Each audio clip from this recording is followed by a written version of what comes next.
All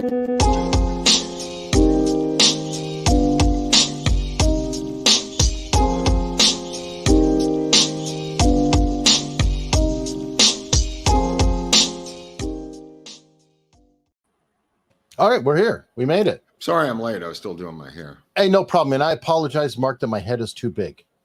Yeah, that was that guy who said, dude, I took a picture of me and Viva today, like my heads right next to each other in this park, and his head was twice the size of my head. Yeah. I mean, I have a normal size head, but the camera was right in our face in a cafe, and his head came out twice the size as my head, which it is bigger than my head by a lot. This is separate from the Viva hair. This was just head size. Oh, there is something to that. I mean, you're in Hollywood, and I've read before, if you look at a lot of the major actors, they all have bigger heads. Yeah. Oh, yeah. For their little bodies. stick bodies. Gilbert had a huge head on a tiny body. All the newscasters have it for sure. To fit into that format there, that 16:9 or whatever that 4x3 back in the day. 3:2 format. But yeah, I am in Palm Beach, not so far from Shutters, where I think a Kennedy cousin was once charged with rape and had to stand trial. Ted Kennedy was there. Just a few blocks from here, actually, by a beach, which I was at the past few days. Aren't you where Greg Bedell was doing his radio show back in the day, too? Yeah. He was here in Miami. Well, not Palm Beach. He was in Miami. Oh, he covered that trial, but he was based in Miami, from what he told me, for about 25 years. Cool. Which, by the way, should just be detonated with a bomb. I mean, it is a complete shithole. I haven't been there in a long time, but holy cow. I mean, that place needs to be just detonated. I mean, it's just a cluster screwing of highways and construction and girders and just like a death rally 2000, cars crashing into each other and just what a mess. Yeah, it's, the traffic was horrible, of which we got a lot of experience on Friday and Saturday. I've been down there a few times all week. I can't go back anymore.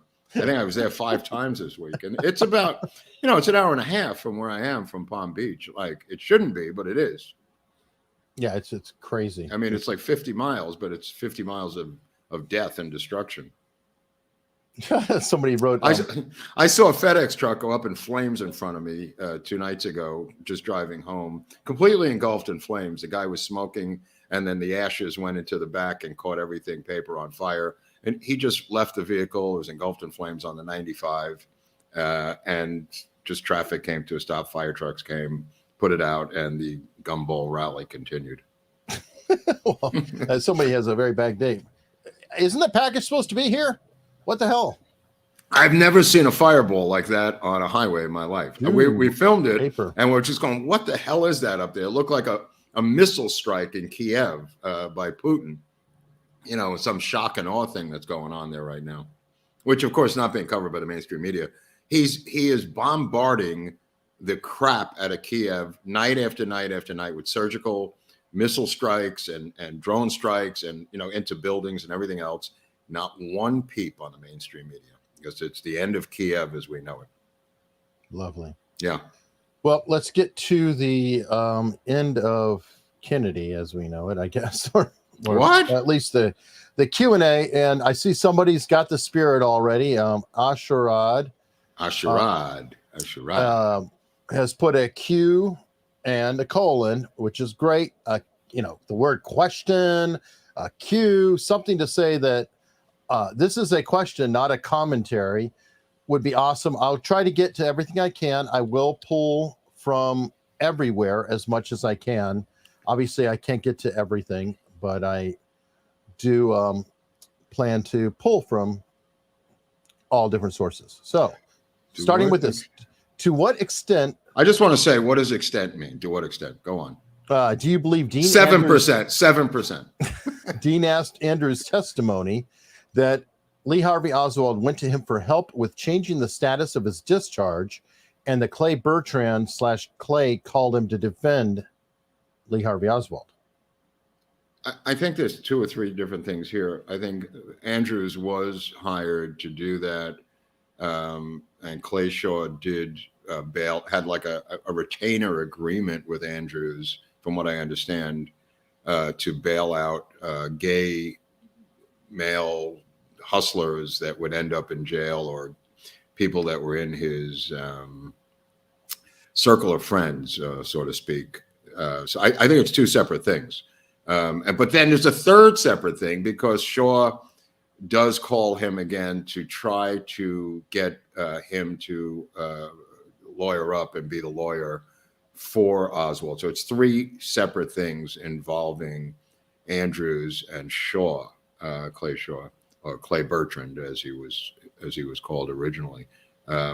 So I think it's the word extent. I mean, to be honest, I think it's three parts or segments to that answer of their involvement together. So he was originally called to go defend him in Dallas, and somehow he wiggled out of it. I don't know if he was in the hospital, didn't want to do it, got cold feet or whatever, or maybe was told, forget it, nobody's going to cover this, be his lawyer for a while, because he's not going to be around, so you're not going to need help. I mean, he did want the guy from the ACLU in New York to come and defend him, and I don't know. They called him, and the guy said he was out of the city, which I think was another duck on the part of the ACLU lawyer. If that helps, if that's an answer of some sort, but just involving Lee Harvey Oswald's representation. But he does, like we said, I'll just answer a little bit more fully. We did mention this in the Connolly episode, that Lee Harvey Oswald had written to Connolly as Secretary of the Navy to change his undesirable discharge, which had been changed from honorable discharge, and post defection had been illegally or improperly changed to undesirable discharge without a hearing or anything involving his military career, which was his beef. So he was trying to get lawyers to help him with that, and then wrote to Connolly again when he came back to the United States. All right. John Dutchman has the right spirit. Question. Is this a question? Yes, John. That would be a question. Good job on formatting. Thank you. Very good. Very good. John can follow directions. We've got a couple tips from locals that have come in. Professor Tom, this is one of those weird things. These folks are really paying attention to detail. And he says, I see Mark is still sporting his wristband from the nightclub, yellow band on right wrist. Murakami Japanese Museum this morning with Viva in Delray Beach. Okay. I get blown away when they'll point things out that even I don't even realize. It's like, let me see. Second one. There is a rumor of new evidence that the fight prior to JFK's last motorcade wasn't over Youngblood versus Connolly being in the presidential limousine, but rather that JFK wanted Dorothy to kill Callan in the limo. Can you shed light on this potential bombshell discovery?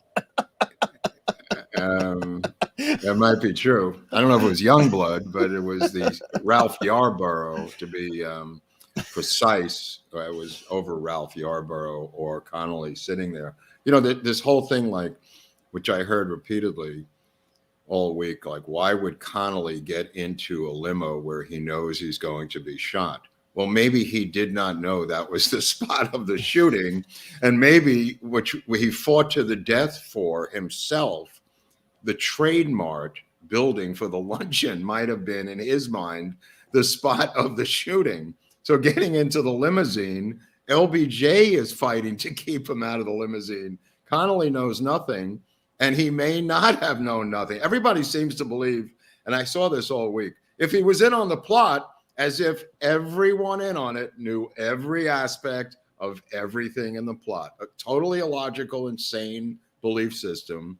Is it possible that Connolly believed the shooting was A, going to occur the next day at the LBJ ranch at the barbecue in the woods, or B, at the place, the Trade Mart, that he fought to the death for and argued and fought to the death with Bruno, the advance man, lying to him that O'Donnell had given and signed off on the Trade Mart when the Secret Service itself said, no way, this was an indefensible building. We're not going to have it at the trademark. So jumping into the limo with the president of the United States en route to the assassination site might have been a great photo op, unless the shooting was coming right there. And they didn't tell you because it was on a need-to-know basis. And maybe LBJ knew, and he was fighting to help keep him out of that seat, which makes more rational sense. Well, you also wouldn't want to have people know specifics. Right, Otherwise, right. Not everybody knew every single. Yeah. Well, because no, you're like, hey, something's going to happen here. Whoa! And then JFK would be like, what are you doing down there? Or how about the guy just looking around all the time in the course? You know. Yeah. What are you looking for? What's going on? I mean, yeah. He's just looking. Connolly's just looking up in the sky the whole trip. You know. Well, he opens the door to try to jump out as soon as there's a backfire. Here's an obvious regular. Judith Ferry, James Files, and Dorothy in the limo with a Mauser. That's funny. That's funny. All right. So let me see. I get some super chats here. Pamela, hello, guys. Mark, what is your opinion about the theory of John Armstrong, who wrote the book Harvey and Lee, that there were two men, last name Oswald? First of all, the book is incredible. Armstrong's a genius. There were two Oswalds, possibly more. I recommend Harvey and Lee. It's an amazing book. You know, it's just hundreds of pages of like a timeline of the two Oswalds is what the book is. It's a timeline of where the two of them are in spots that they've been seen at the same time in different spots. And it goes on for years. It goes on. It's just an absolute masterpiece of a work. Some of it is speculation, but there's a lot of fact in there of where there are multiple Oswalds. Now, keep in mind, just to answer the question more fully, J. Edgar Hoover puts out a memo in 1959, late 58, 59, that somebody's impersonating Oswald in New Orleans while Oswald is still in Minsk. So apparently J. Edgar Hoover knew there were multiple Oswalds, because here he is writing about a defector who is clearly overseas still and en route back in 58, 59, that he's being impersonated in New Orleans. And of course, there was a bill of lading that was signed for purchase of Jeeps that had his name on it in 1958 in New Orleans, buying Jeeps for the anti-Castro Cubans out of New Orleans for a second Bay of Pigs invasion, I think, or maybe the first one. So, yeah, I'd recommend the book highly. All right. Bavel Beshkov is a new member, and thank you very much. And Pamela had a second question. Mark, why do some researchers believe Tippit was killed so they could use his body as a double for JFK at the autopsy? I have no idea why other people believe anything, but the reality of it is Tippit was killed. He was buried in a cemetery. He was taken to a hospital. He was not flown to Bethesda, where they had hundreds of bodies at Bethesda, hundreds of brains, hundreds of corpses. It was a naval college of autopsies and studies of brains and everything else. So it was a school, a medical school, that they did not need, and I can't emphasize this enough because I've said it 500 times, they did not need to fly bodies in a plane from Dallas, Texas.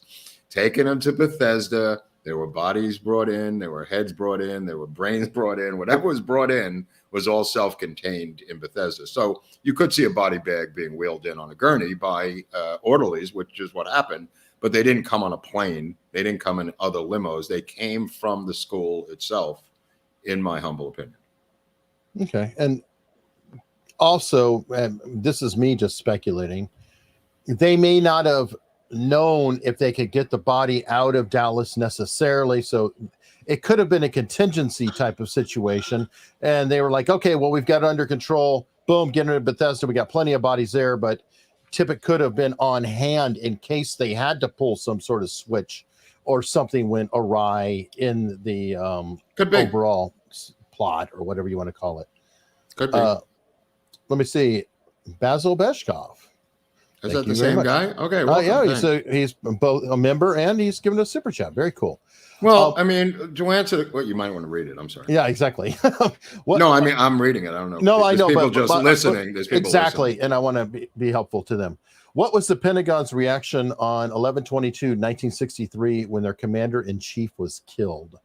Well, there's 100,000 people working at the Pentagon. So what do you mean the Pentagon's reaction? I mean, Curtis LeMay was at the autopsy smoking a celebratory cigar, and he was on the Joint Chiefs of Staff. So I could only go by Curtis LeMay, who fought with Kennedy tooth and nail over the Bay of Pigs and launching the Operation Northwoods, which we talked about with Viva the other day, to Viva's astonishment, shooting down an American Airlines to start the invasion of Cuba, and other hijinks that the Pentagon, the Joint Chiefs of Staff, came up with on a weekly basis to justify a full-scale invasion of Cuba, a full-scale nuclear war, first strike with the Soviet Union. Operation Northwoods involved shooting down of an American airliner with students on board with phony MiGs, U.S. jets with MiG markings on it, Cuban MiG markings. So I think the Pentagon, and also the National Security Memorandum 262 becoming, the withdrawal of troops from South Vietnam, signed by 263, signed by LBJ 2 days after the assassination during the funeral, essentially creating the Vietnam War. I think that expresses a lot of the, at least the desires of the Pentagon as to what they wanted out of a dead Kennedy body. They wanted the reversal of the National Security Action Memo that was signed by JFK, I think, in September or October of 1963, to begin the de-escalation of the small amount of troops that were in Vietnam as advisors at the time, in 64 after his re-election, I presume. All right. Got a locals tip here. How did Mac Wallace get up to the Texas School Texas School Book Depository, then out without being spotted? By who? By the FBI? I mean, spotted by who? The CBS News? I mean, it's absurd. I mean, D.H. Byrd owns the building. He's LBJ's best friend. I mean, what do you think? The Texas School Book Depository is the Congress or something? It's a funny question. Like it's a warren of entrances and exits. I mean, if you've been through the building, like Eric and I were there the other day, it's not like it's the Pentagon. Let me put it that way. This is not an official government building. It's just a warehouse, for books. People are running in and out after the assassination. People are coming and going. I mean, there's nobody. Probably trucks being loaded. He could have looked like any employee. Yeah, I mean, there's all kinds of things. There's no cameras. I mean, there's all kinds of stuff going on. That's true. Let me see on locals. T.M. McCauley is asking, who owned the car that was seen driving away from the General Edwin Walker attempt?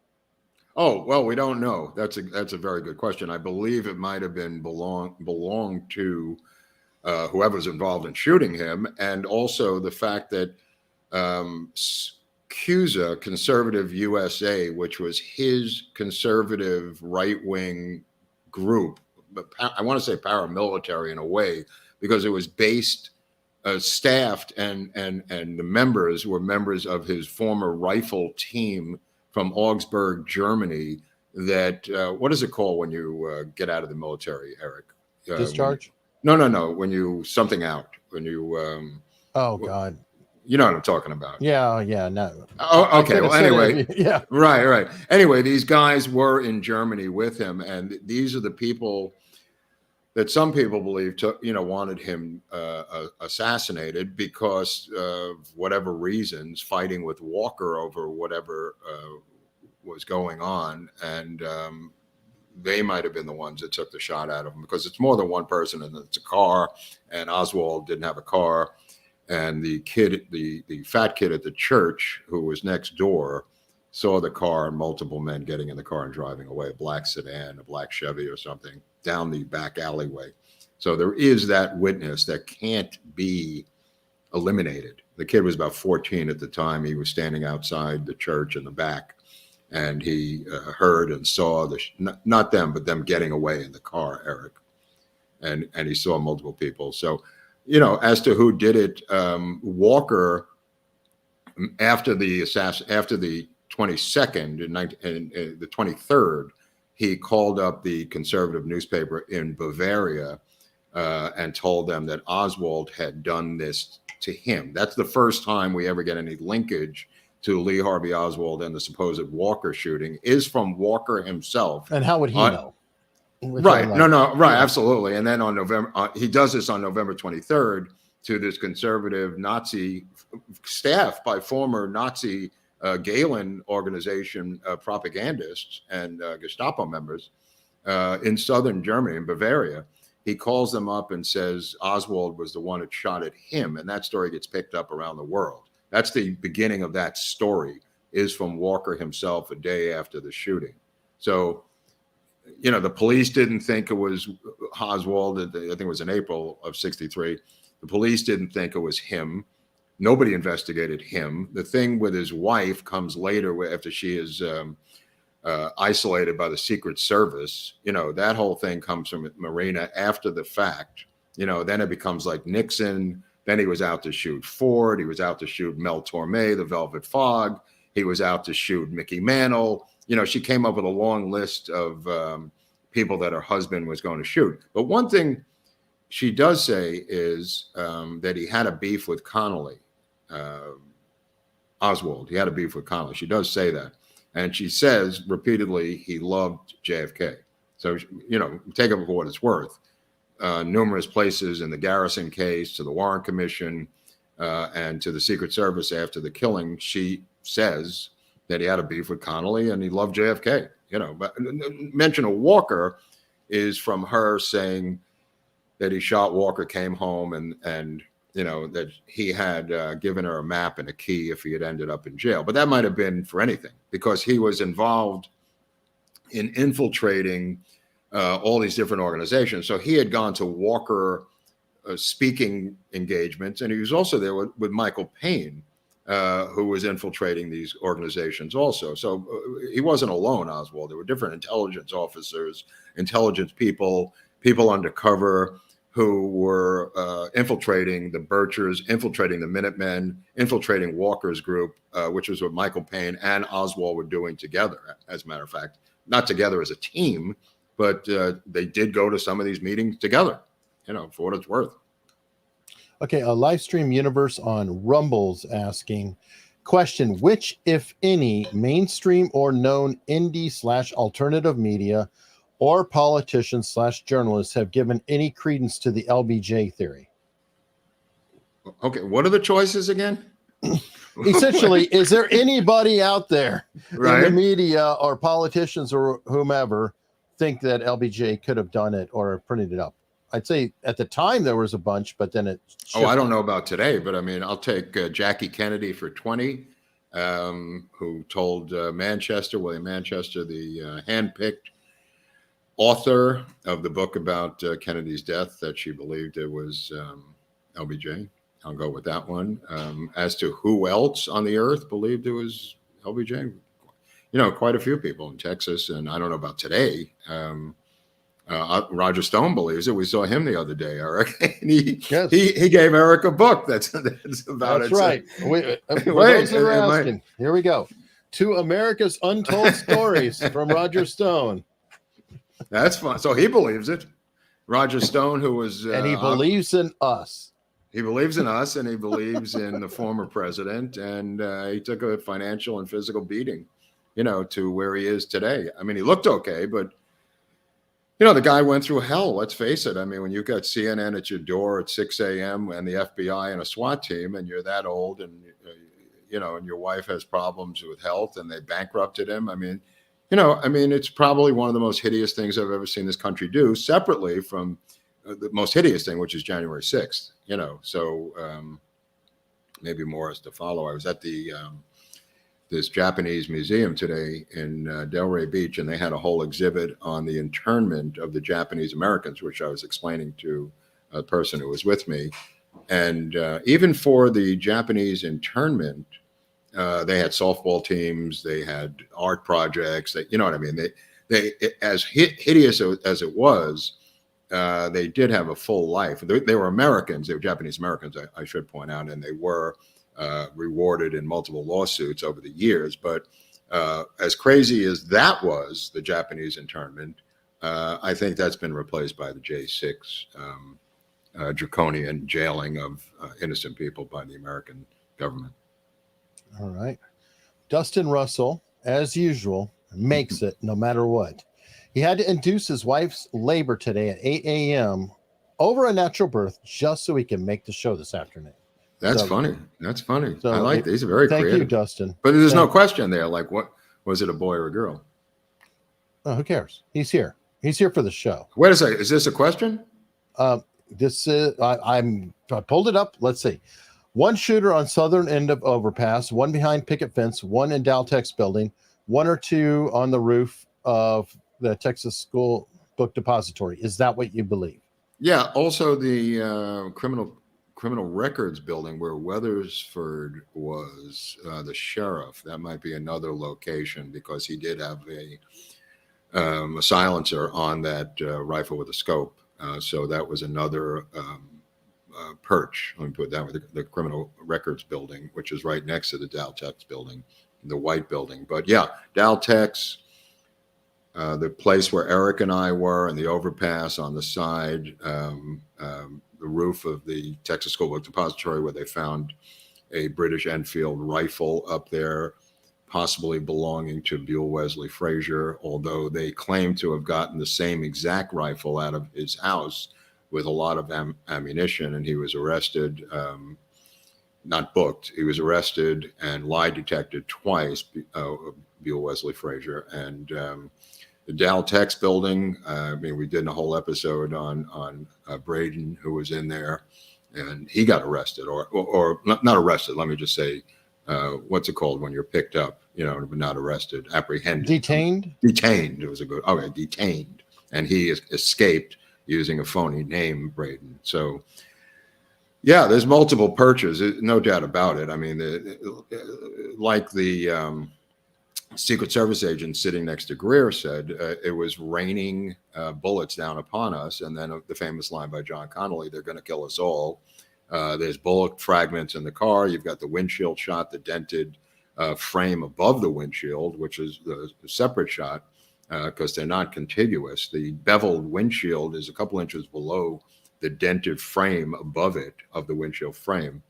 And then in the car, there's many different fragments. And on the grass, they picked up different bullets and flew them to Quantico, to the FBI crime lab. So there's a lot of metal out there. And of course, in 399, there's more metal in Connolly than there is missing from 399, as everyone knows who follows the channel. So, all right, this is kind of on the same track. Don't the different wound types indicate different ammunition?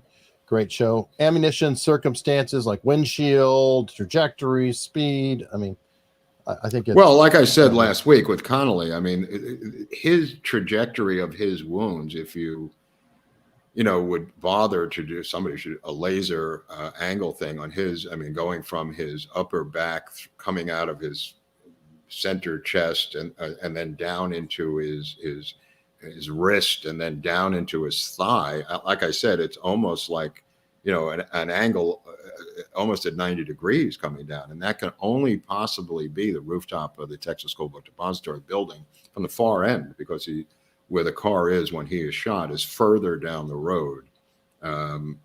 Keep in mind, Connolly believes and turns around because he hears the shot, the first shot. He hears it. He turns to see it. He took it to his grave that he was not shot by the first shot, which he never would have heard. He said he was shot by the second or third shot. And the metal in his body, they try to exhume it a couple of times, but Nellie would never allow the exhumation of her husband to check on the amount of metal that was in him. But clearly, the x-rays indicate far more metal, shrapnel in his body than is missing from 399. I mean, that's without a doubt. So, I mean, that alone destroys 399. He's shot by a separate bullet, Connolly. He's shot by a separate bullet, almost straight down through his back. And I mean, think about a bullet. If Oswald is in like a 15, 20, 25 degree angle, ending up in Connolly's left thigh. Think about how steep that angle would have to be with a bullet going through your upper back, coming out out of your lower chest and then into your wrist and thigh. I mean, think about the angle, folks. All right. By the way, Professor Tom and locals tried to bail me out earlier. When you muster out. That's the word I was looking for. Muster. Yeah, thanks. All right. Thanks. Beverly Fitch is saying, as usual, a great show. Thank you. Charles Sievers with the super sticker. Thank you very much. Tom Sievers' son. Mars Gold is wanting to know, wasn't an unidentified small caliber bullet fragments found with textile fragments Kennedy's suit? Never heard that. Yeah, I'm not sure. Lady Freddie wants to know, RFK Jr. mentioned David Atlee Phillips the other day. Would you do a program on him? Yeah, he's on the list, of course. He's a major player. Somebody's asking about Hunt. Hunt is on the list. Hunt's on the list too. He's a major player. Yeah, I mean, believe me, we have a list, people. I mean, we just can't do them because you came up with them this week. But these people are on our list. Our list has 100 some odd people on it. You know what I mean, and subjects and different things. So eventually we'll get to them. Maybe not at your. Especially preference. The big ones take longer because there's more prep, more books, more the references. Connolly one took a long time. Let me put that one. Oh, for sure. Mars Gold. This is an important question, Mark. What? By the way, I just want to interject something. Wait a second. No, I love the dog. The dog's back in LA. He's not here, by the way. I just want to point out, we tried to watch the Watergate burglars thing on HBO the other night. Complete piece of shit. Completely bad television. Woody Harrelson doesn't know if it's a comedy, a drama, or whatever the hell's going on. It blows. Let's go on with the show. Oh, that sucks. Yeah. No, well, it's HBO. All right. The Bubba Man on Locals is asking, I recall Mark saying at one point that you could see notes written by Jay Ford on the autopsy report changing a wound description. Can you tell me where I can get my hands? Who's Jay Ford? I'm guessing one of the surgeons. Oh, Jerry Ford. No, Jerry Ford, the president of the United States. Sorry. Yeah. Yeah, it's in the Warren Commission report. You could just look at the autopsy report yourself. You could see the pencil marks crossed out by him. It's in the report. Yeah, it's not an obscure document. He admitted doing it in public. He said it was for the good of the American people. He altered it himself. It's not a big reveal. I mean, everybody's known this for decades and decades. I mean, the researchers have known this for decades and decades. So that's what got him the presidency, was that move to alter, astoundingly as it seems, the wound from JFK's right shoulder up to the back of his neck to make it line up with the entrance wound to the throat. I mean, a bold move physically on an autopsy report, a bold move of distance. I mean, just the actual, it's not like, it's just like over here, I'm going to move it over here. It's like a wound that goes in about 1/4 inch on JFK's right shoulder, or, center right, that they probed with a pinky. A pinky couldn't even go in. There was no bullet in there, never traversed the body. What Ford does is he moves that on the sketch to the back of JFK's neck to line up with the entrance wound to the throat. And somebody had to do that. Whether it was him or not, somebody had to do it. I mean, not somebody had to do it. I mean, somebody had to do it to make the thing work, to make their thing work. Some person had to make that move. So he did it, and that eventually will get him the presidency, in my humble opinion. I mean, Arlen Specter, gets the senatorial seat in Pennsylvania for the rest of his life. So, I mean, these payoffs are large. These are not people sticking their neck out for no reason. I mean, these payoffs are enormous. If you think about what happens to these lower members of the Warren Commission, there's judgeships given out, there's senatorial seats given out, presidential, vice presidential seats given out. So there's reasons to take these risks. Yeah, for sure. Was Loy Factor and Ralph Jim major players in the JFK plot? I think they're nobodies, to be honest with you. I never saw any obvious connection. I saw they're written in a couple of books, but I never really gave it any mind. All right, Cigar Texan is a new member. Thank you very much. That's a great photo of you. Dustin Russell is asking, do you think JFK suspected a plot in Dallas and thought Connolly in the limo with him would be an insurance policy? Nah. He knew there was a plot because he knew about the plot in Miami. He knew about the plot in Chicago. And he told Jackie, we're riding into nut country tomorrow. So, yeah. As for Connolly, I doubt that he thought Connolly or knew or whatever suspected Connolly personally, because O'Donnell finally gave into Connolly with the trademark. And if they really believed otherwise, they would have fought Connolly harder. But Connolly kept threatening to pull the plug on the entire trip over this trademark thing. It's really so out of proportion. And one of the most telling things about Connolly and his part in the assassination, because everybody's got a little part. And the part of Connolly and LBJ, as I said, was the El Cortez Hotel in El Paso on June 5th of getting JFK to commit to coming back in the fall. That was physical. It was nonstop. It was verbal. They browbeat him. So that was also their role. But Connolly with the trademark is so telling, Eric. The nonstop lying and browbeating of the advance man Bruno and the Secret Service opposed to it, and the phony phone call to Kenny O'Donnell where Bruno goes back to the White House and checks the White House logs, and he never made that call. He was faking the entire conversation with Kenny O'Donnell. Who does that for no reason? Who gives a crap about the trademark versus the women's building, especially when the Secret Service has ruled out the trademark as a site because it's indefensible? By the way, there's Jerry Bruno. I pulled the wrong photograph the other day. Not the first time, Hunley, but thanks for coming back. No problem. Sometimes I get sent the wrong photographs too. Well, I didn't send you that one I didn't know what you had last week. No. But nevertheless, the point of the matter is Bruno is an honorable man who was the advance man for the JFK team for many years and had no dog in the hunt. He just wrote his memoir. Like I said many times, a lot of this stuff are in people's personal memoirs that are obscure.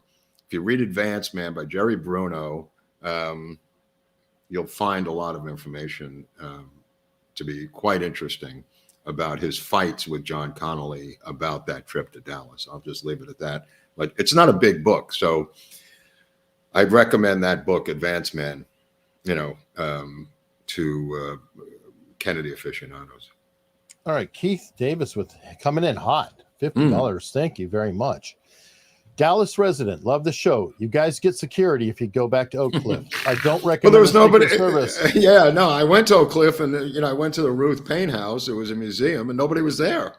I was banging on the door in the video, going, "Let us in." So, and they said you had to make an appointment to go into the museum, which is our house, And Craig has a very important question. Previously, you mentioned pornographic films being removed from Ruth Paine's house. Where did this information come from? Was she being blackmailed into assisting the plot? No, it was from Decker's memoir, who seized the films. Again, these are memoirs of people. They seized her projector. They seized her films. They went back to the Dallas police station. They watched the films. They were lesbian films. They questioned Michael Paine. They thought they might have been his lesbian films. He said no. She demanded them back. She made a whole stink about it. This is not obscure stuff. I mean, it's not obscure to me. I mean, it shouldn't be obscure. It's not obscure to researchers. It's pretty well established stuff. If you dig down, you'll find it. All right. And let me see. Kevin Cahill. LHO didn't shoot JFK or Tippit, but clearly he was involved in the assassination. How clear is it? How clear is it? That day? I don't think he had any role whatsoever. I don't know. Clearly is a great word. Clearly in what regard, bro? What's how there. Clearly? That's the only thing. He went to work in the building and he was having a soda on the second floor in the lunchroom and asked the secretary for change of $1 during the shooting. And when Bonnie Ray Williams was having his chicken sandwich lunch up in the so-called sniper's nest, where he put his box down and had cool cigarettes and a Dr. Pepper and a chicken sandwich, when Lee Harvey Oswald was supposed to be sitting there waiting for the president, as Walter Cronkite said, this sniper ate lunch while he was waiting for the president. I mean, what is clearly involved?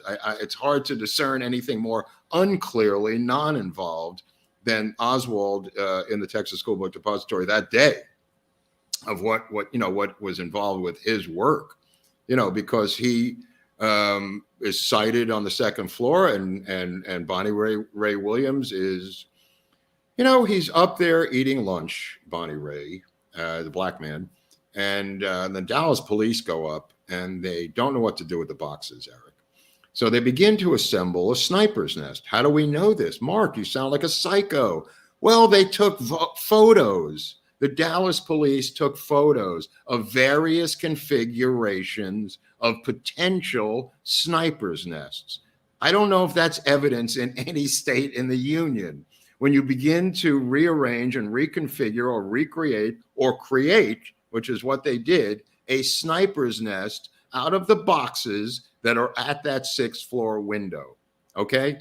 And the reason we know they created it is because the schmucks allowed photos to leak out of various configurations, which I posted on Locals. If you want to take a look at the so-called sniper's nest, how do the boxes move around after the assassination? Wasn't Oswald. All right. John Hyde with the $10 super sticker. Thank you very much. Thanks, man. Thank you. And not to leave that behind, Pamela Clifton with a $10 super sticker of her own. So thank you both. Tony Clifton's wife. That's right. Marlene Stewart, did you ever track down the photo of Meatloaf outside of Parkland Hospital ER after the president was taken there? I don't know about tracking down, but who gives a shit? Not to be blunt, but who gives a shit that he was there? I mean, I've heard this 5,000 times, and he was there. I know, but what does it mean? What is it? It's nice. It's a little flotsam and jetsam of pop culture. But what about it? What is it going to reveal, people? So Meatloaf was there. So was Bill Paxton in Fort Worth. Okay, great. I was at Woodstock. Did you see me in the photos? Yeah, don't know. Someone unseen. If Mark could pull a Jim Garrison today, and assuming all the key players were still alive, who would he want to see be put on trial with the info we have today? Love the show. Cheers. LBJ. LBJ, yeah. I mean, obviously in some or Curtis LeMay would be a good one too. But he may have buckled. I mean, the point of the matter is, if there was an impeachment maybe of LBJ and that scenario, because again, as Barnes has pointed out, there's only a few formats that you can do with a president, right, Eric? I mean, after he's out or in, or there's only a few places you can go, and you have to go the impeachment route and then convict, as Robert has pointed out in some other things about Biden. About Trump, rather. What's really crazy about it is that I don't think he could even be convicted. He'd have to be out before anything could even happen. He could stand up and say, "Yeah, I did it. What are you going to do about it?" Right. Well, the same. You're right. Exactly. Robert has pointed that out about the presidential impeachment. Like, impeachment is for high crimes and misdemeanors, and then that has to happen. And then that allows the criminal stuff. All right. B.A. Hop, $10. Thank you very much. Anthony Deandra. The anti-Castro Cubans blame JFK for his betrayal at the Bay of Pigs. Then post-assassination, why didn't they blame LBJ, who abandoned Cuba, for Vietnam? Did they somehow profit from this? Strange to just blame JFK only. Well, I mean, to be fair, I mean, LBJ was saying we're fighting communism in Vietnam so it doesn't come here. So he is an anti-communist, which is what they wanted. As for their invasion of Cuba, I mean, this Radio Marti that we talked about a couple of weeks ago with Dick Carlson continued well past the Reagan administration, right? I mean, didn't we talk about that with Dick Carlson running propaganda operations in the Reagan administration, Eric? So, I mean, they never gave up on Cuba. That's what I mean. But they were so badly embarrassed by Cuba. I honestly think that Bay of Pigs is such an embarrassment. We look so bad. We tried so many things to, put a hit on Castro that it was just like, just leave them the hell alone. Just shoot propaganda at it. And if they come here, and wet foot, dry foot, let them in and just keep pumping the radio. Well, there is TV Marti, or Marti, from AWAC planes that General Lansdale ran, I recently found out, into the television sets in Havana. But people I heard from in Cuba said the range of these things was very small, and most people were not exposed to it, from what I've heard. Yeah. All right. Well, Leonard here has a question. Where can I get a copy of Ruth Paine's porno films for research purposes? Well, it used to be at Blockbuster, but they're gone, so you can't get them there anymore. But I mean, she fought for two things to get back: the lesbian love letters to Marina Oswald and her porno films from the Dallas police. So those were two big, from what I understand from my sources, the two big fights for her, two big gets. So they were behind the swinging saloon doors at the Blockbuster. Yeah, in the back. And she also had the file, the 3x5 metal file cabinets that had pro-Cuban college dissidents. I don't know about dissidents, but pro-Cuban college students in the Dallas area that her and her husband kept files on. That was also seized by Dallas police, and I believe may have been returned to her. Why they had these, there's no explanation for it, of course. All right, back to locals for a bit. Let me see. Can you discuss what you think might be in the unreleased classified stuff? Also, NPR's McNeil Lair both claim they were separately in Dealey on November 22nd. McNeil claims to have run up the grassy knoll and to have maybe seen Oswald in the Texas Book Depository when he went looking for a payphone. Can you comment on that? That's a lot. Okay, well, it's not McNeil Lair, it's just McNeil. So Right. I think, it's not both of them. So it's not Huntley Brinkley. They both weren't there. Well, they're saying it does say both claim they were separately there. So I've never heard a claim that Jim Lair was there, but Okay. if it is, it's news to me. I'm not disputing it. I'm just saying I've never heard that.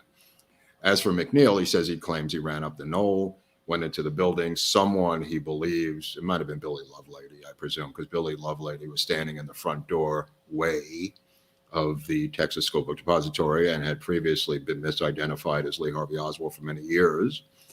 So I believe the guy who told him where the payphone was Billy Lovelady. Now, what was the other part of the question? the first part is what do we think is in the unreleased classified stuff? Mexico City. Sylvia Duran, the torturer of Sylvia Duran, who was the secretary at the Cuban embassy in Mexico City. She was a Mexican national. She was picked up by the CIA to the Mexican intelligence on our request.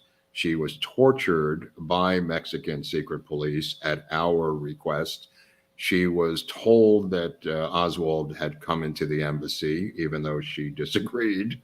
She was told that she had sex with Oswald, even though she disagreed. And there were many things done to Sylvia Duran. Now, it's not just Sylvia Duran. I use that as a entrance point because I think a lot of the stuff, PRI, the Mexican party, has been in power for many years in Mexico City. Mexico City, as I pointed out before, was kind of like the Casablanca of the Cold War. There was a lot of spy chicanery going on in Mexico City at the time because you could go to Cuba from Mexico and Mexico City. There was the embassy there, and they faked, again, David Atlee Phillips, who was mentioned earlier, mentioned by RFK. David Atlee Phillips is the mastermind as the head of the CIA in the Western Hemisphere. He also ran the Mexico City CIA operation out of Mexico City. And he was the one that attempted to frame Lee Harvey Oswald about him getting a passport or a visa to Havana after the assassination. This thing was kiboshed, I believe, by LBJ immediately after the assassination because he already had achieved power and he didn't need any more gravy on those potatoes. So he kiboshed that. But the original plan was to link Lee Harvey Oswald to Fidel Castro and have him have a paper trail showing that he was applied for and received a visa through the Cuban embassy, had gone to the Soviet embassy, had dealt with certain elements in the Soviet embassy that were KGB, and repeatedly, as was told to LBJ by J. Edgar Hoover, it was an imposter. It was an imposter on the phone, and it was an imposter physically. So the two imposters were told to J. Edgar Hoover, the two imposters, he figured it out, or the FBI figured it out, but the imposters were created by David Atlee Phillips. They're being one of the great Achilles heels in the conspiracy to kill Kennedy is the Mexico City operation. The Mexico City operation, for what it's worth, is an easily discernible frame up of Lee Harvey Oswald. And that's why I believe the bottom of the barrel left in the documentation involves Mexico City, in my humble opinion. All right. Jeff SK on locals asked, and I'll take this one. Can they use AI to enhance and clean up the various Kennedy videos taken of the shooting? The videos or the voices? Videos. Anyway, yes, but only to a degree. I use AI tools to enhance photographs. Even here on the show that we're doing, I use it on videos.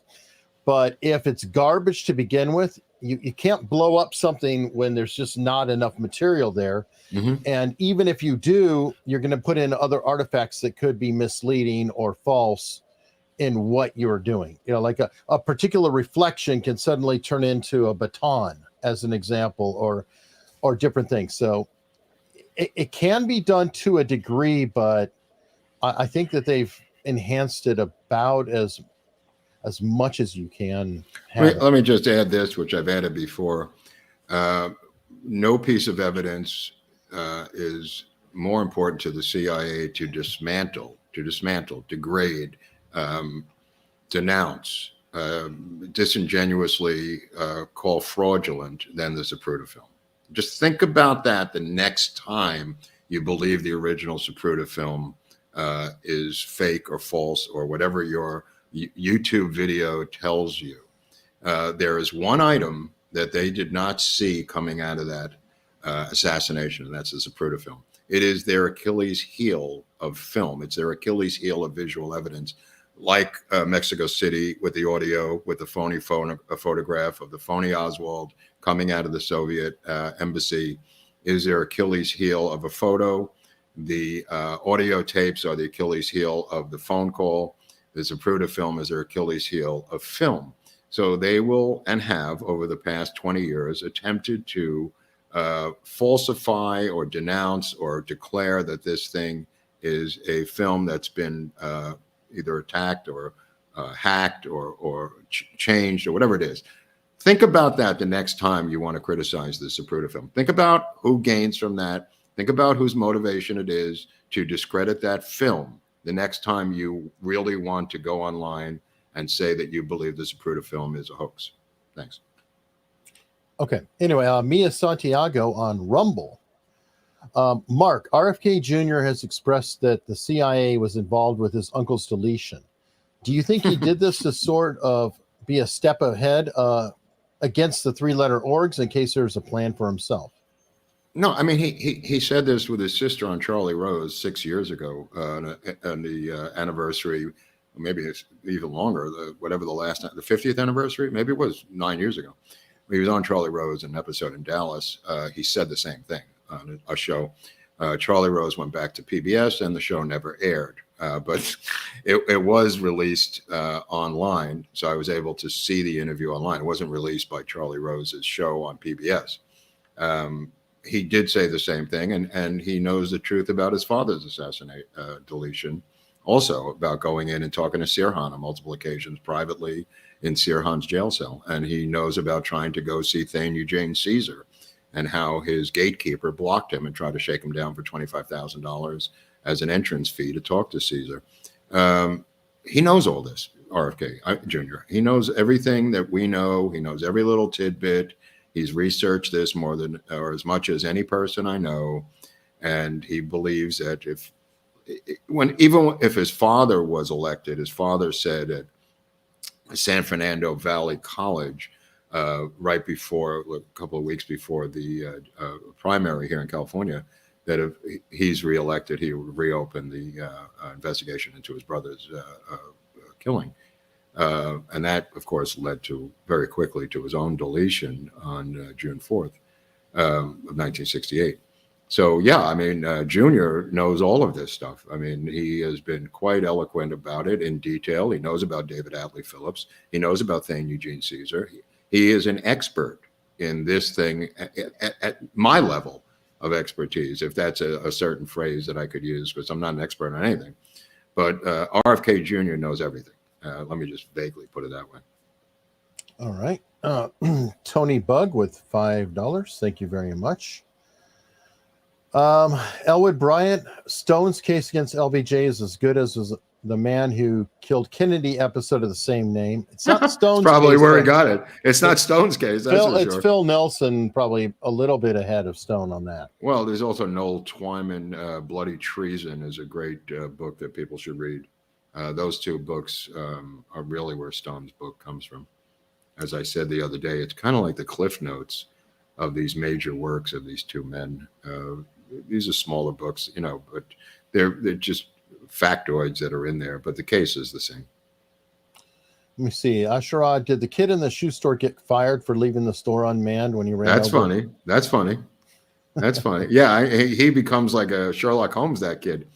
I forget his name, but he really dedicated his life to maybe he got his own shoe store in Oak Cliff. I'm not really sure what his motivation was, but yeah, it's a weird story.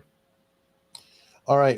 Professor Tom on Local said, question, and yes, I already know the answer. Have you heard that David Mamet has a film greenlit about the JFK assassination? It was announced today on Jeff Morley's Substack. Ha! That's interesting. Birds of a feather, huh? Yeah, it's Sam Giancana's grandson who wrote the script. And Mamet needs the money. Mamet needs to work. And Mamet has been canceled since he taught at the University of Chicago a screenwriting class. And he suggested that they make the serial killer in their fictional story that they were creating as a class a gay man, just for variety's sake. And a gay man in the class went to the dean and said that David Mamet suggested that we make a gay serial killer. And Mamet was immediately fired. This is David Mamet, for God's sakes, was fired from the University of Chicago for merely suggesting in a class that he said, he elaborated a little bit more. He says, we always make gay characters or other, whatever protected They're class. always victims. Yeah. Or his victims. And he said, he says, why don't we make him into a killer? And this guy said, you can't because he's gay. And then he went to the dean and complained. And Mamet, of course, was fired. Anyway. So in this case, the gay guy killed his career. He did. He did kill his career. But now Mamet wants to direct and this screenplay, I don't know where the money came from. I presume the money came from the deep state, and Mamet will direct this movie, as I predicted, because they want to divert away from the deep state and to the mob. So having the incredible writer, Sam Giancana's great grandson as the writer, because you know about his work. He actually wrote a book saying his great grandfather told him this. Whatever veracity that has is, of course, insane. But then he wrote the script, which is also insane. And Mamet somehow raised money off the script, which is probably one phone call where you dial 1-800-DEEP-STATE and you say, this is David Mamet. I'd like to work. I have a Kennedy script that says the mob did it. What do you mean? You coming over now with the money? Oh, thank you. Okay, well, I'll get off the line then. I'm just going to put some pants on. I didn't know you. Oh, you're at the door now. This is great. Okay, the budget's $2.5 million. I'll meet you at the door. I'll be right down. You know, I mean, that's what happened with what's his face, who did the Assange documentary, whose father was Alex Gibney. Same thing happened. They called him up and they said, "Would you make a hatchet job documentary about Assange?" And he said, "Send the money." And I think it was $2.5 million for the Assange anti-Assange documentary. All right, and Katie Girl wants to wish you happy birthday. Thank you, honey.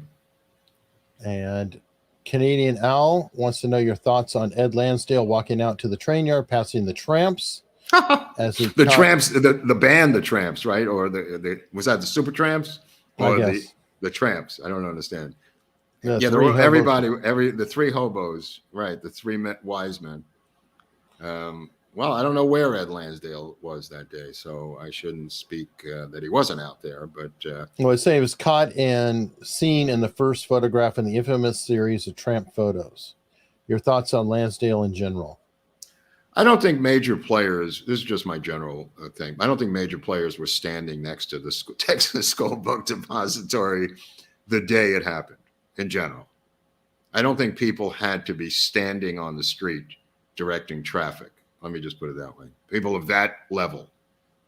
All right. Got a ton of super chats. So let's see. John Edwards, gentlemen, thank you for your service to the truth. Keep up the amazing work. Thank you. And DH has a $20 super sticker, which we deeply appreciate. Firestar 718 with 22 euros, it looks like. Mark, what is your opinion about the yellow paint on the curbs of Elm Street? Quite real and quite amazing. I mean, I didn't know about that till relatively recently, but yeah, definitely factually of value. We'll probably put it that way, and quite stunningly interesting.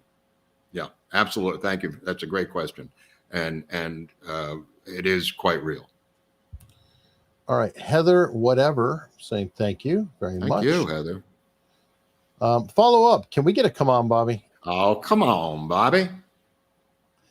And Vince D has a $20 super sticker. Thanks, Vince. Thank you. Trenton Paul, 100 people. Wow. I don't know if it's 100 but people it's that we got to do shows about. I don't know if it's actually a full 100, but it could be. Well, we've done 350 videos. I don't know. No, but just involved with the JFK. I don't know if we're going to do 100 episodes on JFK, but how many episodes have we done? I don't know. I'd have to go look it up because some are two-parters, but enough to keep people busy for a while. DH, did Hunter Biden really build the pyramids? Possibly. Built them out of coke. I mean, then he snorted it. He snorted the pyramid. Yeah. Yeah, I mean, we're going to do Curtis LeMay at some point, and there's a lot of weird figures in there that we're going to do. I mean, obviously, I want to get into Lansdale, that's for sure. You know, but I'm trying to keep it domestic as much as I can and not get into American foreign policy with Lansdale and Vietnam and open up that whole kettle of fish. I'm trying to keep it more of a domestic situation. Sure. Michelle Lemons with a $50 super sticker, dude. Lemons, what's going on, Lemons? Very generous. Thank you. Nick 76. What do you think would have happened if JFK had survived the shooting? I think he would have won a second term in a close election. It's hard to. I don't even think it would be close. I think it would be a landslide then. I mean, really? if he survived a gunshot. No, I don't think there's. I don't know. They're saying physically survive. Is that the question? Yeah. Oh, that I don't know what condition he'd be in. I don't know. Like I think it helped a vegetable. You mean a vegetable? Well, I don't know. Semi-vegetable or a fully functioning. Well, we have that. Oh, I'm sorry. Right. I mean, it could be a wheelchair Willie kind of situation where he's FDR in a wheelchair. Or it could be a Reagan situation. I mean, Reagan, I think probably benefited a little bit. I mean, somebody shot the president and he. Oh, look at Connolly. He won the governorship by a landslide because of his kept saying I was shot. You know, he played that card for a long time. Well, here, back to the film. We've been asked it a lot, but here we go. Was the Zapruder film tampered with, frames removed in order to fudge the car slowing down for the kill shot? Thanks, gents. I think again, repeat this. The Life magazine reprinted the frames out of order intentionally in the magazine that was reprinted in reverse to show that the head was going forward and that was intentionally done. That is not altering the Zapruder film. Let me just be emphatic about that for the 900th time. This is just my opinion. You can have all the opinions you want. You can have your own opinion. You can go watch documentaries. This is just my opinion. The film is the film is the film. And what Life magazine did with it when printing it, they admitted later that they intentionally or accidentally flipped some of the frames. And it happened to show a different storyline. So that might have been the beginning of the urban myth about this.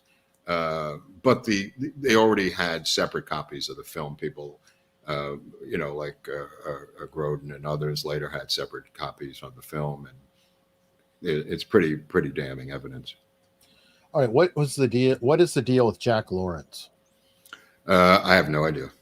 I don't even know who it is. I don't know who Jack Lawrence is. So. Shouldn't it could be him? He could be him. Like, what is the deal with Eric Hunley? It says Eric Hunley. I don't know. I think he's some obscure figure. I don't know. All right. Shouldn't the saga of LHO be a stark warning to anyone thinking of collaborating with intelligence agency? Lee Harvey Oswald totally got hosed and set up. I think he was an employee. I don't know, because he always wanted to be an intelligence officer. It's kind of like the Ray Liotta character in Goodfellas. I always wanted to be a gangster. You know what I mean? Where he comes out and he says, "Ma, look at me," and he's wearing this suit like a gangster, and he's like 14 years old. And I think when he started to watch I Led 3 Lives and the Phil Brick story, growing up, playing spy in New Orleans with his friends. That was all the rage. Him and his friends reading Ian Fleming's books at the age of 12 and 13.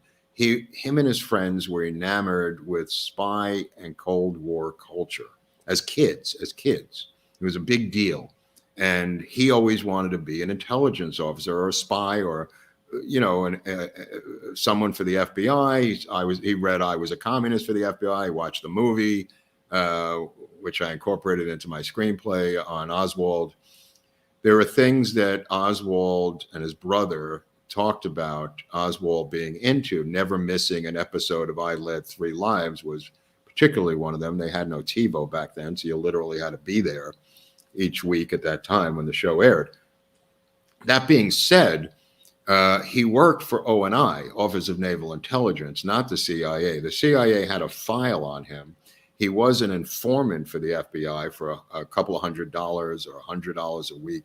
There's some debate as to the actual pay as an FBI informant, but he was doing things like infiltrating these groups in Dallas, infiltrating groups for Bannister in New Orleans. He infiltrated pro-Castro students organizations at Tulane University. He set up Fair Play for Cuba, where he was the only member in New Orleans for a particular reason to give him gravitas. I mean, this is the only assassin who debated people on TV about Marxism, who did radio shows, who spoke at a college in Alabama about life in the Soviet Union. I mean, think about the things that this kid did by the age of 23. It's insane. It's absolutely insane. You're talking about defecting, being a Marine, then working for ONI, being a defector as part of a defection program of 13 defectors, most from the military, phony defectors who had it with the United States and were sent behind the Iron Curtain. So he's part of that program. He then comes back and begins to work for Jagger Childs, which is a military mapping firm in Fort Worth that is mapping Cuba for the United States government. Okay. Which, by the way, would require a clearance. So an actual defector, traitorous to the nation, right, wouldn't be able to come back and be working for a mapping company to map Cuba, which is being bought by the government, unless, maybe they were okay with this defection. They're a little further from that. They loan him money at the State Department to return to Fort Worth as a defector. They give him the funds to take airlines and steamships to come back with his wife, who is an intelligence officer, and the baby, who's not an intelligence officer because she's just a baby yet. But put it this way, Jagger Childs is where they watch the Kennedy speech on the Bay of Pigs, on the Cuban Missile Crisis, on the TV in that building when he was at work at Jagger Childs, the defense contractor that is mapping the island of Cuba, showing the missiles in the Cuban Missile Crisis. And Oswald, helps them out because he quickly sees that the names of these places on the map in Cuba are Russian. And he translates it for them because he speaks Russian and translates them for him at work.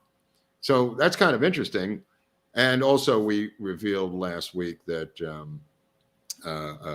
Hale's wife worked at the employment agency, the FBI agent I.B. Hale, whose sons were involved in the Connolly story and broke into the home of a mistress of LBJ in L.A. His wife was the woman who sent Oswald to these various jobs in around Dallas and Fort Worth. All right, let me go ahead and get rolling on these. Tony Clifton, was there a Mauser rifle in the Texas School Book Depository also found? I think the original rifle was a Mauser, yeah. I think there's plenty of witnesses about the Mauser. Okay. I mean, you say found. I mean, these are planted. These are planted. These are not found. Well, these then are recovered not, or these whatever. are right. Recovered or discovered, discarded, discharged, whatever.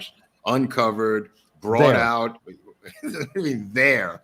How did it get there? You mean it was brought in and taken out? How did it get in there? How'd the Mauser get in there? How'd the British Enfield end up on the roof? You think somebody left it or was brought in and put on the roof? You know, I mean, I don't know. I mean, maybe that was Fraser's gun up there. And the Mauser seemed to be stamped Mauser on it. I mean, is it possible there were multiple guns in the building? Multiple rifles in the building? Multiple shells in the building? Yeah. Yeah. Depending on the plot line. All right. Lisa Orvin, I wish you would do a show on Dorothy Gilgallen. You know what? I was thinking about that. That's something I'm going to have to think about. That's not a bad idea. Someone unseen, somewhat related, pardon the pun. Does Mark think there is anything nefarious about the demise of JFK Jr.? Oh, let me answer that. Hold on. No, go on. All right. We got it. He was going to run against Hillary Clinton. So, but no. All right. Just got my LBJ bobblehead doll. Oh, just got my LBJ bobblehead doll at the LBJ library. I got to get one of these. I got to get one. Question. Are there no photos of the limo at Parkland showing a bullet hole in the windshield? I think there is one. There's plenty of them. They're all over the internet. What are you talking about? There's plenty of photos of them. All right. Anthony Robinson with $5. Thank you very much. TB wants to know, do you think JFK Jr.'s airplane was sabotaged as well as Ted Kennedy's plane crash? No and no. I would say no. From what I understand about JFK Jr., I could be wrong. He was not that skilled at that point, and he was in a pretty bad weather scenario. From what I understand, I don't know, but it was something that will catch even an experienced pilot, and he was not as experienced as some. Something about where you can't tell up from down with the equipment or something. I can't remember all of it. Sparty Matt, it's pretty awesome how obscure you guys are able to get now with info, people, topics, because you've already done so many of the main players that now the smaller players make sense to me. Well, they may make sense to you, but all of these players are equal to us. They're all part of the chessboard. I mean, I don't look at David Ferry any bigger or smaller than John Connolly. I don't look at any of these players to be bigger or smaller. They're just all part of the storyline. You know, there's nobody that, you know, once you find out the research on certain people, they're not bigger or smaller or anything. I mean, you read about Connolly fighting to the death over the trademark. Okay, is that bigger or more important than David Ferry, being in the air cadet situation with Lee Harvey Oswald when he's 15 years of age in New Orleans and says, I never met him before, or he has his library card? I mean, what is more important, than the other thing? We don't really know what's more important. What is the chessboard? So you have pawns and you have bigger figures. I mean, like LBJ is probably a more important figure. And so it's just right, but he might have less involvement than someone else. True. Right. True. That's all I'm saying. I can't gauge the level, not the level of involvement, but the importance of involvement. I mean, if LBJ and Connolly don't get JFK to commit to come back in the fall, which sounds like a minor thing, it's dead. Okay, so you end up with Miami, a failed plot. You end up with Chicago, a failed plot. Who plotted those things?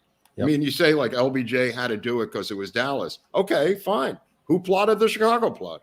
Mm-hmm. I mean, who was in Miami? I mean, it wasn't all LBJ doing that. I mean, No. clearly there are other people involved here and other interests. Yeah, and if any role failed, believe me, the last thing this guy wanted was to have it happen on his turf. I think there was the final train on the caboose, but I'm sure he would have preferred to not be involved, not have to cover it up, not have to use muscle, have it happen in Chicago, have no connection to himself, and let Chicago deal with it. Whoever was doing it in Chicago, whether it was Giancana, Daley, or whoever. I mean, I'm sure there were other players than what happened with LBJ being involved and having to pull all these strings in Texas. I'm sure he would not, really want that light on him if he could have. No, it would have been far better for him if it happened in Tampa. That's all I'm saying. Right. In Tampa, rather. All right. 10 pounds from Luev, I guess it is. Thank you very much. White Stone Arts with $1.99, which we appreciate. Pinochet's helicopter tours. I've always loved. I love that. Name. Yeah, I love that one. Help me understand how we went from an anti-communist, pro-corporation CIA to our current day pro-communist, pro-corporation CIA. All right, let me explain this let me explain this so everybody can understand it. The CIA doesn't come up with their own policy. They are used by who's ever in power at the time. They do not wake up and say, we're going to do A, B, and C. They are tools being used by the people, whoever the president is, whoever's running the show. They are used by the people who are in power at the time. Right now, we have a situation for a number of years, going back to Obama, with a heavy leftist, Marxist influence, pro-communist administrations. So you're going to get people who are being removed for years, whether it's from the military or the CIA or people who are put in charge of these organizations, like his friend who was the head of the CIA under Obama, Brennan, who was in Indonesia, outing communists in Indonesia back in the day, but now he's, a guy who voted for the communist president of the United States and former head of the Black Panthers, Angela Davis. So, I mean, how do you get a guy, John Brennan, the head of the CIA, voting for Gus Hall, proudly voting for Gus Hall, the head of the American Communist Party, and his VP candidate, former higher-ranked official in the Black Panthers, and Angela Davis. By the way, we did do an episode on John Brennan, so please check out the channel. I'm just bringing this up as an example because John Brennan becomes head of the Central Intelligence Agency.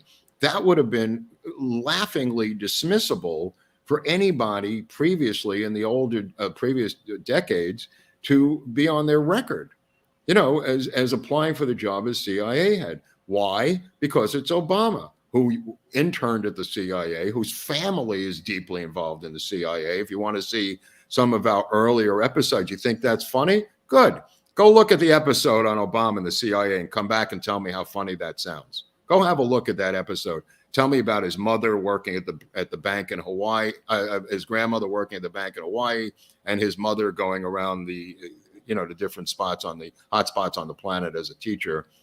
Tell me about their non-involvement in the CIA after you watch that episode. The point of the matter is, what I'm trying to say is the CIA is a tool.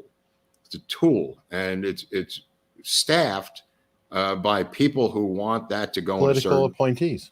Political appointees who want it to go in a certain direction while they're in power.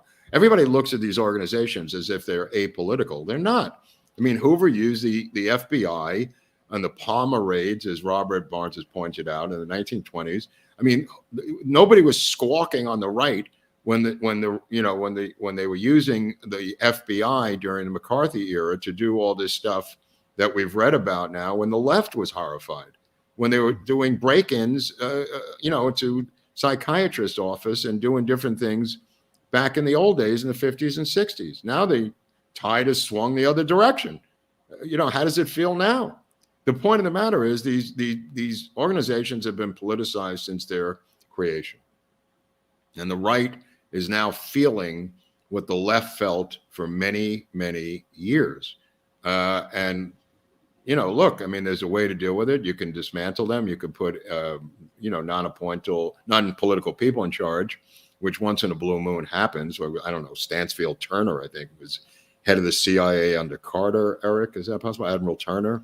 I mean, every once in a while you get like a straight shooter in there, but it's rare because people want to use these political weapons. And I don't know what the answer is other than dismantling them, which is never going to happen.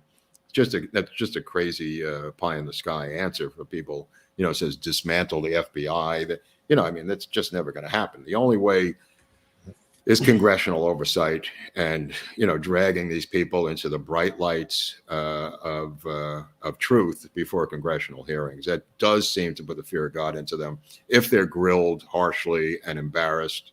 And that's an episode. There has to be actual lights on them. Yeah. Lights. It's physical lights. It's physical lights. I mean, they just don't. It's like cockroaches. They do not like a lit kitchen. They like it. They scurry when you turn on the lights in the kitchen. That's what these cats are like. And you say, well, it's just a congressional hearing. It's not just a congressional hearing. It's on TV. People are watching it. They're completely embarrassed. They don't know what to say, and they do not like it. And whether this Congress is going to pursue that or not is yet to be seen. So far, not so much. All right. Thurston Howell III has now come off funny. of Gilligan's Island. In Mark's opinion, what was the most outrageous or controversial or aspect of LBJ? Thanks, and a huge fan. Well, I mean, I would say, besides blowing the guy's head off, who was your predecessor? Yeah, we'll go with that. National Security Action Memo 263, because it happened so quickly. It reverses Kennedy's National Security Action Memo, and it gives the generals the Vietnam War, which could have waited. He didn't have to do that, but it was a quid pro quo, in my humble opinion, for the assassination, for him to ascend to power. And I think he just signed it and gave it to him. And then the Vietnam War starts. So he gives them a war that kills eventually 58,000 Americans and over 1 million Vietnamese civilians and soldiers and whatever else totals were killed over there. And, he did it a lot for Brown and Root and Bell Helicopter and some of the corporations that had backed him for decades in Texas.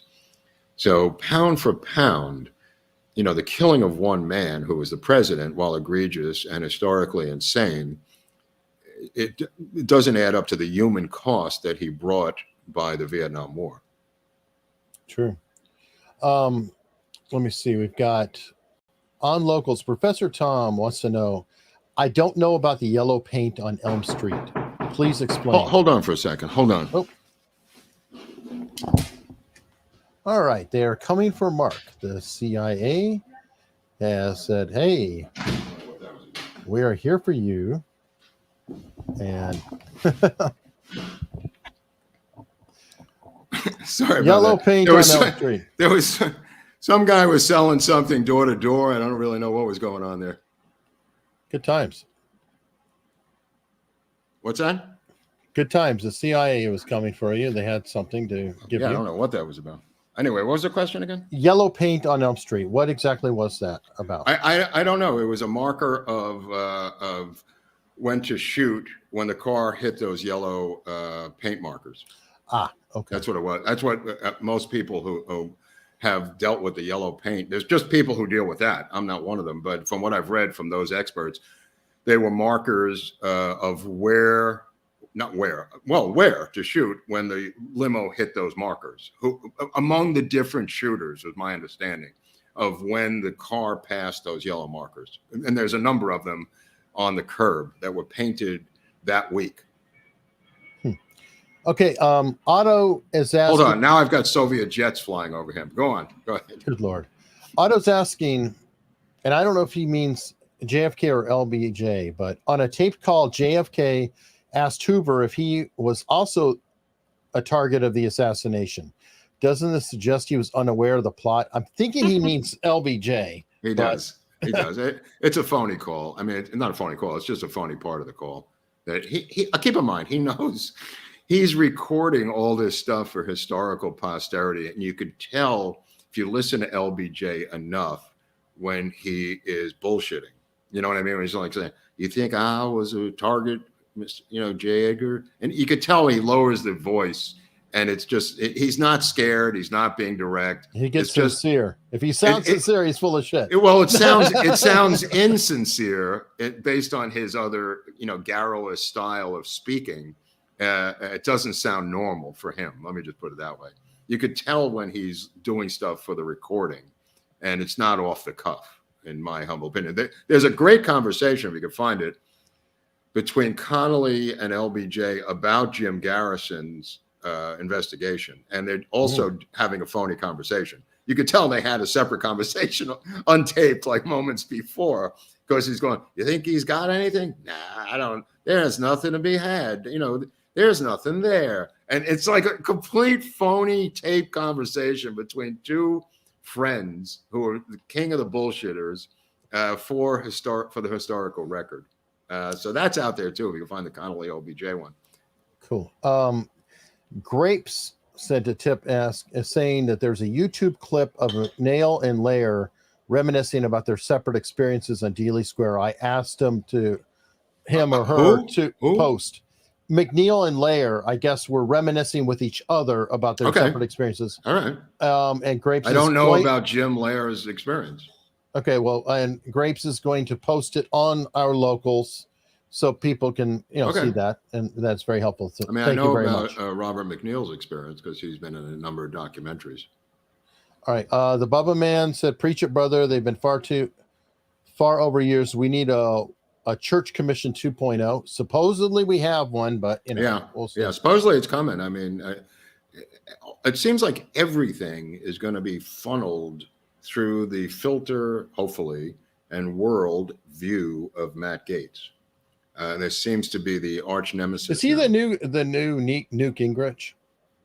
I don't know if he's a new Newt Gingrich, but he seems to have a certain, between him and Marjorie Taylor Greene, they seem to have a certain balls and cojones where they don't give an F what people think. I mean, they're just going for it, Well, those two in Congress, and then Rand Paul in the Senate, I'd say, is another one. The Senate's a Senate. I mean, it is what it is. He does. I mean, the Senate can exist and not exist. Nobody gives a crap.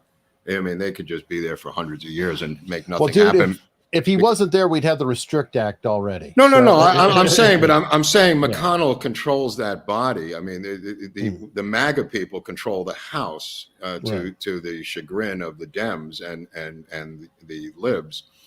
And these guys are holding strong. The MAGA people are, by just a small number, able to control and bottle up that House. And that's a beautiful thing to watch. I mean, for either side. I mean, I would be impressed if the other side did it, as Jimmy Dore said. Like Jimmy Dore keeps saying, he admires them. I feel the same way. Jimmy Dore said that's what the squad was supposed to be doing. Damn it! But that's what anybody is supposed to be doing on either side. Is what Matt Gaetz and Marjorie Taylor Greene are doing. That's the way it's played. They're not making. This is the game, and Gaetz and Greene are playing the game the right way. Yep. Let me see. LBJ's post-presidency therapy records. Could there have been any significant details in them? Love from Toronto, Canada. Possibly. Okay. First of all, the idea they hired the psychiatrist. Ed Clark hires a psychiatrist to go and talk to see how alcoholic and crazy LBJ was at the end, whether he was going to blab and talk, because he was having cabinet meetings, quote unquote, cabinet meetings with his Mexican ranch hands. That's how crazy he was at the end, drinking with long hair, chain smoking, drinking doers around the clock, listening to Bridge Over Troubled Waters by Simon and Garfunkel. So they got a little concerned that their names might come up in some freaking, storyline somewhere by this guy, because at one point he meets somebody somebody comes over from Germany, and he thinks it's Willy Brandt, the former premier of Germany, president of Germany. He just was getting people wrong and blah, blah, blah. So the idea was to hire this psychiatrist to see what his mental state was. He signed these do not release, statements up the kazoo, they shrink. But the idea that he kept records of this, I think, is preposterous. There's no reason to keep any records. This is not a normal patient. You know what I mean? Like, these records aren't going to anyone. There might have been notes that went to Ed Clark you know, but even that, I'm sure, was destroyed for reasons that there's no reason to save them as evidence for whatever nefarious crap Ed Clark was up to in Austin. So I just do not believe the idea that there are records in folders somewhere in a vault. I mean, people just, what does Barnes say? Always in cash, never in writing. Mm-hmm. Well, these guys did that too. This is the whole LBJ operation, as we learned last week in the Connolly episode. Connolly and Clark were physically bringing money to DC, stuffed in their clothing. There was nothing in writing. They didn't say, you know, he would send little cryptic notes. If you read the notes Connolly would write, and Ed Clark would write, you know, send 50 to JM. You know what I mean? And 50 equaled 50,000. They had a little numerical code that they used. You know, 50 equal 50,000, and JM was whoever JM happened to be. You know what I mean? But that's the extent of it. That's the extent of it. So the idea that the psychiatrist wrote up medical reports on his alcoholism or his bipolar or his borderline personality disorder or his sex addiction, I wish it was true, because I'd love to read it, but I doubt that it A, exists, or B, that it was even created to begin with, in my humble opinion, because this guy was not hired for medical reasons, the psychiatrist. He was hired to see if this guy was a leaking ship or not. Fair enough. Do you buy the Dr. John Newman theory that Oswald was part of a mole hunting plot and it was being run by Joanites? Never believed it for a minute. I love John Newman. I just don't. I think that's just an additional book he's trying to sell. I don't believe it's part of a mole hunting plot. I've heard that for the past couple of years, and I just think he was a human intelligence officer who was put on the ground in Minsk, came back with his diary taped to his chest, brought in information into a safe house in Rotterdam, where he was questioned by our people, and the diary was turned over, copies of the diary were turned over, and the diary involved, if you read the diary, how the phone worked, how the trains ran, how the TV worked, how the money worked, how the shopping worked, all of the things we needed, because there was no satellite spying back then. Everything had to be done by boots on the ground, vice versa. I mean, Marina was doing the same thing when she got to Fort Worth. She was mailing back issues of Scientific American, Life magazine, Science magazine. She was doing the same thing Oswald did when he was in Minsk.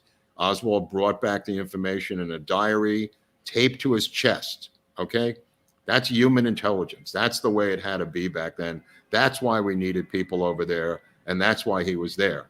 The mole thing, pie in the sky. I have no idea about the mole thing. He had a job to do, Oswald, and he did the job that he was sent over there to do as a phony defector. And he did it as long as he could. And the reason you have to come back and redefect is to bring the information back. What are you going to do? Put it in the mail and give it to the Soviets? I mean, you got to physically bring it back. So everything he wrote, first of all, his apartment in Minsk had advanced camera technology on it was so far advanced, it was so ahead of its time. The Soviets had this. Now, I mean, Hunley probably has them everywhere. Even little snake wire cameras that went through the wall of the apartment next door and came out of peepholes in his apartment. This is in 1957, 1958, in that era, way ahead of its time. His entire apartment was a bugged filmed cube with a terrace. Nice apartment. However, it was a recording device, the whole apartment. So the only way for him to get this information out of the Soviet Union was to physically leave. You know, take his wife with him if he had to. The wife, obviously, coming from an intelligence background, to the United States with him. And as we said before, these honey trap plots involve Soviet agents coming back, marrying the Clayton lone trees of the world, and then divorcing them once they got here through some domestic abuse situation, and then running loose through the American states, gathering information. And what Angleton apparently told them when they were getting training for this at the farm before they became defectors was, you know, whoever you pick to come back with you, you're not divorcing them. We're not allowing this program to continue on the reverse side when they came back with a wife, if they did, which Oswald did. They're not going to, whoever you get, you're going to have to stick it out with her. And Oswald was constantly provoked by her to smack her around and do all this stuff, to get divorced, to get separated, to become part of Ruth Paine, who Ruth Paine was now watching her.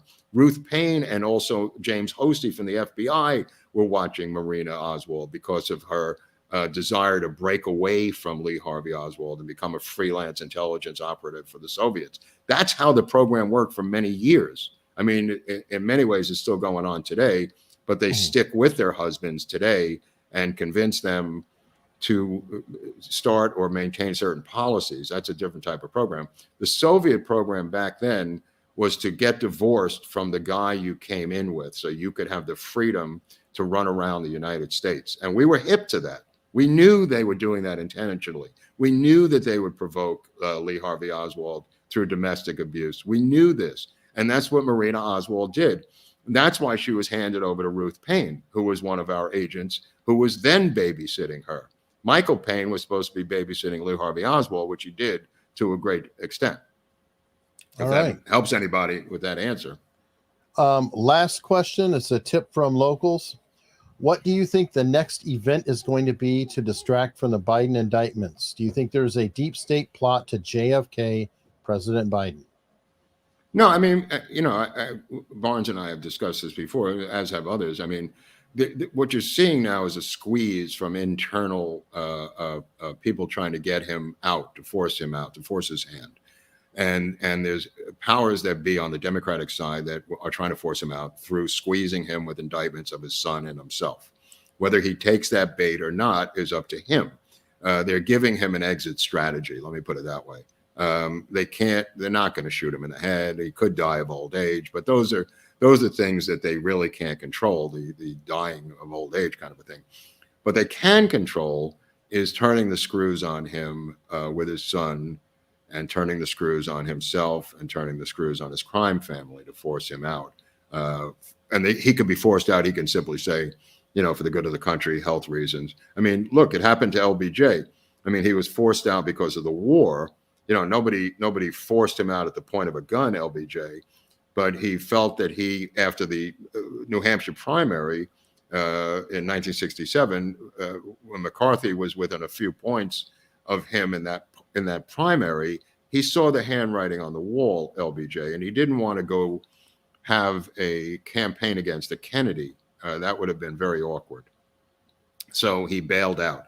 That allowed, similar to today, a situation that allowed a Kennedy to come into a wide open field.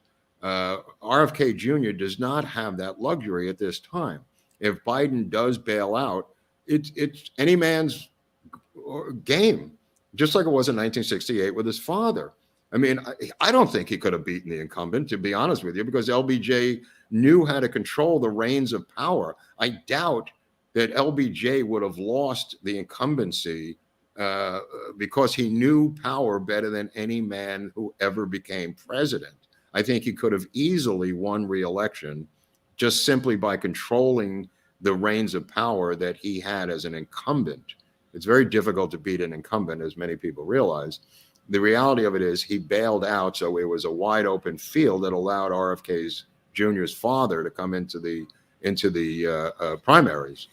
And McCarthy was there, and others, and later, obviously, the puppet, Hubert Humphrey, who was the puppet of LBJ. But nevertheless, we have a very similar situation today, quite ironically, because if Biden bails out, whether forced out, health reasons, or whatever, he's got an unpopular war like LBJ did in Vietnam with Ukraine. He's got an economy that's falling apart. He's got an incredible crime family like LBJ did. There's a lot of scandals, just like LBJ had with Bobby Baker and Biden with his son. You can make an incredible documentary or book just about the comparison between LBJ and Biden. There's a lot of similarities, especially, in political terms today.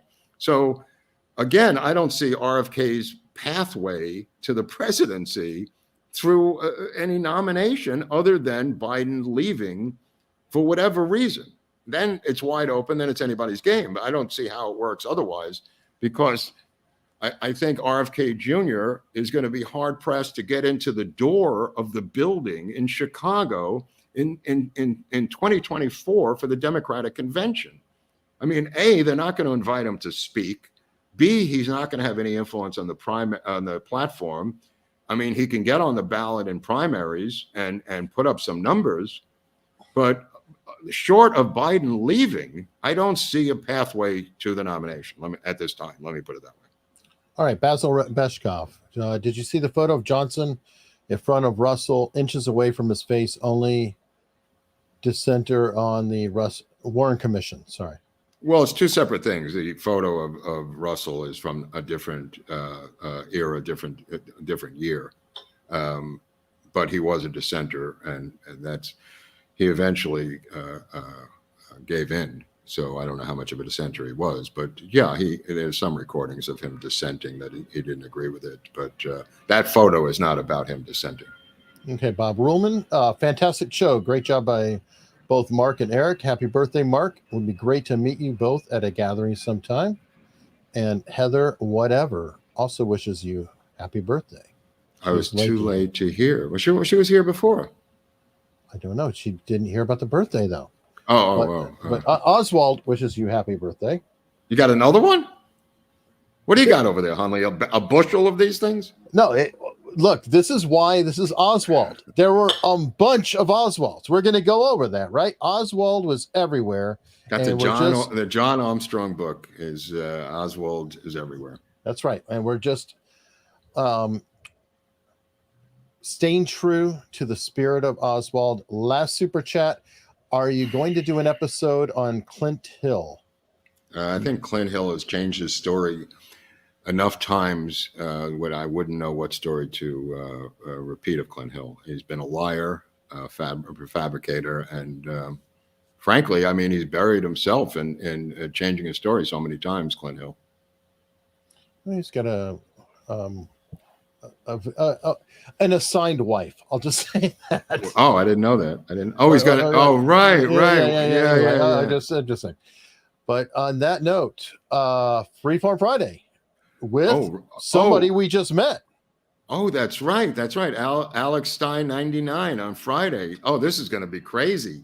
This is going to be really crazy. We just were with him the other day at the thing over here in Miami. So yeah, that's going to be really freaking interesting with Alex Stein 99 going over his background and everything else on Friday.